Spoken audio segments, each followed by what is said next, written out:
I'm 50 years old and I have never gotten a tattoo. Not one. My skin looks pretty much the same as it did the day I got here as a kid. And for most of my life, I told myself that was just taste. It wasn't my thing. I never found a design I liked enough. That story held up fine until a cousin of mine got his first tattoo at 48 and said something I haven't been able to shake since. He told me he stopped waiting for the right moment because he finally understood the right moment was never going to show up. That sat with me for weeks, and when I looked at it honestly, I realized it had almost nothing to do with ink. The same reason I never got a tattoo is the reason I never took the trip, never made the call, never said the thing I kept meaning to say. I was waiting, and somewhere along the way, the waiting stopped being a decision and became who I am. So I sat down and started writing, and I came up with 9 reasons. 9 things a lot of us carry without ever putting a name on them. A few of them you'll recognize right away. But there's a 6th one I almost cut out of this video because it still gets to me, and I have a feeling it's going to get to you too. My name is Daniel Rivera. I came to this country when I was small, and these days I spend most of my time trying to understand how life actually worked for people like us, the ones who grew up between 2 places and never fully belonged to either one. I'm not a doctor, and I'm not diagnosing anybody. This is one person talking to another, sharing what I've lived and what I've watched happen around me, so maybe you get to see yourself a little sooner than I did. If that already sounds familiar, go ahead and hit like. Not for me. It's the only way this reaches other people our age instead of getting buried. The first reason is the one that explains most of the others, so let's start there. Nothing in my house growing up was permanent. Addresses changed. Jobs changed. The paperwork took years, and even after it came through, my parents still talked like the ground could open up under us at any minute. When you grow up like that, you learn to keep everything reversible. You don't sign long leases. You don't get attached to a car. And you definitely don't put something on your body that you can never take back, because permanent is a luxury for people who already know they get to stay. Before I get to the second one, do me a favor and subscribe. Videos like this don't come back around on their own, and there aren't many places where somebody sits down and talks about our generation the way we're talking right now. If you don't tell it you want more of this, it moves on without you. So that's where it begins. Nothing you own is really yours to keep, so you learn to keep everything reversible. But there was something else going on in that house. Quieter than that, and it's the second reason on my list. Nobody ever sat me down and told me not to get a tattoo. That conversation never happened. What happened was much smaller. I was maybe 11, walking through the market with my grandmother, and a man went past us with ink running down both arms. She didn't say anything. She just made a sound, this little breath through her nose, and kept walking. A few days later, I heard her tell my mother that God gives you your skin clean, and you hand it back the same way. That was the whole lesson, and it took about 4 seconds. I want you to notice how that worked because it goes way past tattoos. The serious rules in our houses were almost never spoken out loud. They came through faces, through pauses, through the way somebody set a plate down a little too hard. You learned what was allowed by reading the room, and you got very good at reading the room because that was how you stayed out of trouble. Which means a whole category of choices got taken off the table before you were old enough to see the table. And when something is removed that early, it never feels like a rule. It feels like your own personality. You spend 40 years saying, that's just not me about something you were never given the chance to want. The question I ended up asking myself, and I'd hand it to you now, is simple enough. Pick one thing you're certain about yourself, something you don't like or some kind of person you're not, and try to find the day you decided it. If there's no day, you didn't decide it. Somebody decided it for you while you were small, and you've been defending it ever since. That doesn't make it wrong because plenty of what they handed us was right. It just means it's fair to look at it again now, with nobody's face left in the kitchen to read. The third one cost me more years than any of the others, and it happened at work. I was 22, front counter at a parts company, my first job with a desk and a phone, and I did things there that I didn't notice I was doing until I was almost 40. I flattened my accent. I showed up 15 minutes early every single day. I went by Daniel because my full name made people pause, and a pause was a risk. I kept my hands still on the counter when I talked because somebody had once told me I moved them too much. None of that was in the job description. That was a second job stacked on top of the first one, and it never showed up on a paycheck. Once you spend your working life managing how people read you before you open your mouth, anything visible becomes a threat. A tattoo stops being a picture at that point. It turns into information you can't take back, handed to a stranger who is already forming an opinion about where you're from and what you're likely to be. So you keep the surface blank, and you call it being professional. The real bill for this doesn't come as a missing tattoo. It comes as a specific kind of tiredness that sleep doesn't touch, the kind a lot of us hit around 50 and blame on the job. It usually isn't the job. It's the program running in the back of your head, checking every few minutes how you're landing. 40 years of that will wear anybody down. Try letting one piece of it go. A name you still shorten, a voice you still put on for the phone, some small edit you've been making for a room that stopped watching a long time ago. Drop it for a week. In my experience, the sky doesn't even look up. The fourth reason is the one people are proudest of, which is exactly why almost nobody catches it. In my house, being responsible was the currency. I was translating documents at 9 years old, sitting in offices explaining things to my mother that I didn't really understand myself. What I got back for that was approval. And at 9, approval and love are the same thing. Then you walk out the front door and it turns out the world pays for the same trait, because the serious one keeps the shift when they start cutting people. Rewarded in both directions like that, seriousness stops being something you do and becomes something you are. And when your worth is built on being the one who never slips, then anything that looks like slipping starts to feel dangerous. A tattoo reads as impulsive, as something a person does on a Saturday without thinking it through, and you are not that person. You were never allowed to be that person. What that does to a life is that you can't ever put it down. If your value comes from being useful, rest starts to feel like stealing. I know men my age who cannot sit in a chair on a Sunday without inventing a job for themselves first. So here's something to try, and I'll be honest that it's harder than it sounds. Do one thing this week with no use whatsoever. Not exercise, that counts as useful. Not fixing anything. Something that produces nothing at all.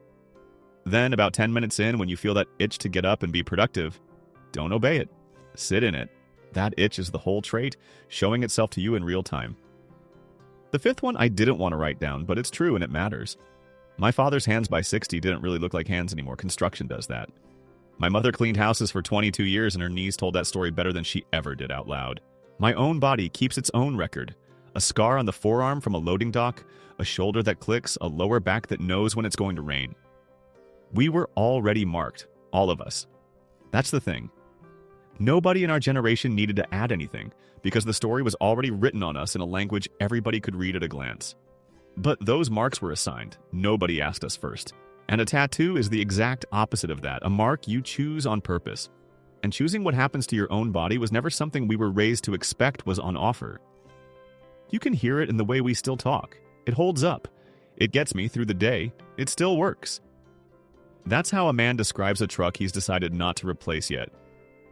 Listen to yourself this week and catch one of those sentences. Then say it differently out loud, even if it feels ridiculous. The words we use about ourselves are usually the last thing we get around to updating. Now I want to get to the sixth one, because I told you at the start, this is the one I almost took out. I wanted a tattoo. I need to be clear about that because everything I've said so far probably sounds like the subject never interested me. It did. Twice I got close enough to feel it in my chest. The first time I was 26. I had the design, I had the money, and I stood on the sidewalk outside a shop on a Saturday afternoon and told myself the timing wasn't right. The second time was heavier. My father died when I was 41, and about 2 months after we buried him, I decided I was going to put his initials on the inside of my arm. I knew the spot. I knew the size. And I told myself, not while everything is still raw, I'll do it once things settle down. Things never settled down. There was always a reason, and every reason was a good one, which is exactly what makes this so hard to catch in yourself. Nobody postpones their life over something stupid. You postpone it for the mortgage, for your daughter's semester, for the surgery your mother needs. For the year the shop was slow and everybody was nervous. Each delay on its own is completely defensible. It's only when you stack them up that you see what actually happened. And this is the real point of the whole video, so stay with me. The tattoo isn't the thing. The tattoo is just the easiest one to count, because it either happened or it didn't. But the same machine that stopped me on that sidewalk also handled the trip to see where my parents were born, and the doctor's appointment I kept sliding forward, and the conversation with my brother that I have now spent 11 years not having. That machine got built in 2 places at once. At home, wanting things out loud was dangerous because wanting cost money that wasn't there, and you could watch what that did to your parents' faces. So you learn to want quietly, and after enough years of quiet wanting, you genuinely lose track of where not asking ends and not wanting begins. Then past the front door, the whole country taught you that patience was the strategy. You waited on papers. You waited on the promotion. You waited for people to admit you'd earned your spot. And for a long stretch that worked, so you never thought to question it. Here's the trap. Patience is a good strategy for things other people control. It is a terrible strategy for things you control. Most of us stopped being able to tell those two piles apart somewhere in our 30s and never sorted them again. Of everything in this video, this is the one I'd actually like you to do. Get a piece of paper and write down the things you've been meaning to do. Not goals, that's a different list and it's easier. The things you have honestly intended to do and haven't. Write all of them and let yourself see how long it runs, because almost nobody has ever seen that list in one place. Don't fix it, just look at it. Then take the smallest thing on there, the one that would take an afternoon, and do it within 2 days. Not because that one matters much on its own, but because you need proof that the machine can be interrupted. And if you did that, subscribe before you keep watching, and here's my reason. That paper is going to sit on your counter, and in about 4 days you're going to walk past it and feel that familiar pull to deal with it later. What helps is hearing somebody talk about it again before that happens. This channel is one of the very few places where anybody sits down and speaks to people our age like adults with time left. And the way this platform works, a video like this reaches you once and then quietly moves on to somebody else unless you tell it otherwise. Tell it otherwise. The 7th reason usually hides right underneath the 6th one. For years I believed that keeping my body the way it came was a kind of loyalty. I couldn't have said that out loud at 30, but that's what it was. My parents crossed an ocean and worked themselves down to the bone so I could stand where I'm standing. And some part of me felt that changing myself, even slightly, was saying their version hadn't been good enough. Like marking over their work. I see this in people my age constantly, and it almost never gets named. It shows up as guilt about moving away from the old neighborhood, guilt about speaking the language better than your mother does, guilt about having a job where nothing hurts at the end of the day. If that's sitting in you, do this. Think of one thing you already changed, one way your life doesn't match theirs, and ask yourself honestly what your parents actually lost when you changed it. Usually the answer is nothing.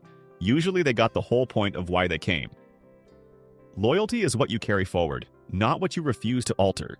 And nobody sacrifices that much so their kid can arrive at 50 exactly as delivered. The 8th one is a contradiction, and I've yet to meet anybody from our generation who doesn't carry it. We want to be respected and we want to go unnoticed, and those two things do not fit in the same body. The instruction at home never changed. Don't call attention, don't make noise in front of other people, behave. Because whatever you do out there lands on all of us. The instruction outside was the reverse. Prove you belong. Show them. Make yourself impossible to overlook. Nobody ever explained how you're supposed to do both, so we invented a compromise, which is working twice as hard and then standing near the back, hoping somebody notices without us having to say anything. A tattoo breaks that compromise.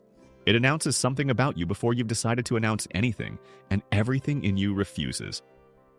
The cost of this one is easy to measure, and I think you already know the number. Count the people who got past you doing half the work and twice the talking. Fixing it doesn't require becoming somebody else. Take up a small amount of room on purpose.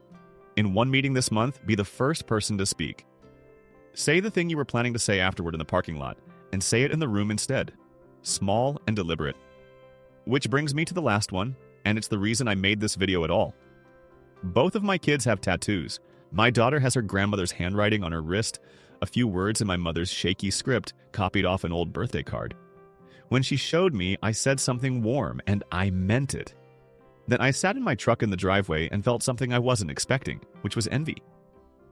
At 26, she got to look at her own arm and decide what belongs there, and nobody in her head made a sound through their nose. What I feel about my own clean skin isn't regret. I want to be precise, because I think some of you are going to recognize this and not have a word for it. It isn't regret, because regret means I'd go back and change it, and honestly, I'm not sure I would. It isn't pride either, though for years I treated it like a small accomplishment. It's closer to walking past a door every day for 30 years and only now noticing it was never locked. That feeling doesn't have a name, and I think that's why so many of us are hauling it around at 50 and calling it tiredness or a phase or nothing at all. So here's mine. I wrote the list, the same one I asked you to write, and it ran longer than I wanted it to. The trip is on there, the doctor is on there, and the line at the top, in my own handwriting, is my brother's name. I haven't called him yet. I'm telling you that because I'd rather be honest with you than sound finished. My cousin was right that the right moment was never going to show up. My father's initials are still not on my arm. My daughter still has her mother's words on her wrist while I've got a clean forearm and a phone number I've known by heart since 1987. But I did finally see the door. 30 years of walking past it, and this week I put my hand on it. That isn't a transformation, and I won't dress it up as one. It's just the first thing I didn't postpone. Take care of yourself. I'm Daniel Rivera, and I'll tell you what's been sitting with me since I wrote that name down. The call isn't really about my brother. It's about what our parents handed us without meaning to, and what we've been handing our own kids the exact same way. And I'm not sure I can keep quiet about that one much longer.